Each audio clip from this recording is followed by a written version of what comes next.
আদম আলাইহিস সালাম বললেন, রুহু কবজ করতে আসছো মানে? আমি বাঁচবো তো 1000 বছর। কয় বছর? মালাকুল মাউত বললেন, না না, ওই যে আগের কথা স্মরণ করেন, আপনি 60 বছর দিয়া দিছিলেন। কয় না, আমি দেই নাই, আমি আরো বাঁচুম। একজন মানুষই শুধু জানতেন যে তিনি পৃথিবীতে কতদিন বাঁচবেন, সেটা হচ্ছে সাইয়েদনা আদম আলাইহিস সালাম। ওনাকে বলে দেয়া হয়েছিল, উমরুকা আলফু সানা, তুমি পৃথিবীতে বাঁচবে 1000 বছর। কয় বছর?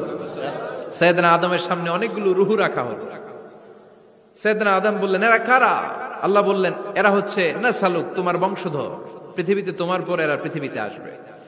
সাইয়েদনা আদম বললেন, আল্লাহ, ওই যে একটা রুহু দেখা যায়, এটার নাম কি?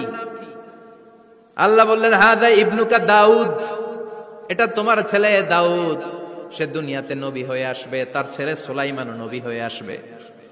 সাইয়েদনা আদম বললেন, মাবুদ, আমার ছেলে দাউদের কত বছর হায়াত আপনি দিয়েছেন? আল্লাহ বললেন, 40 সানা, মাত্র 40 বছর, 4 ইয়ার্স, 40 বছর তোমার ছেলেটা বাঁচবে। ও আল্লাহ, আমি বাঁচবো কয় বছর? তুমি বাঁচবা 1000 বছর। সুবহানাল্লাহ। সাইয়েদনা আদম বললেন, মাবুদ, এত ফুটফুটে সুন্দর আমার ছেলে দাউদ, মাত্র 40 বছর দিলেন কেন? জিদ মিন উমরিহি, বাড়ায়া দেন। কি করেন? সুপারিশ করতেছে পোলার লাইগা কে? বাবা।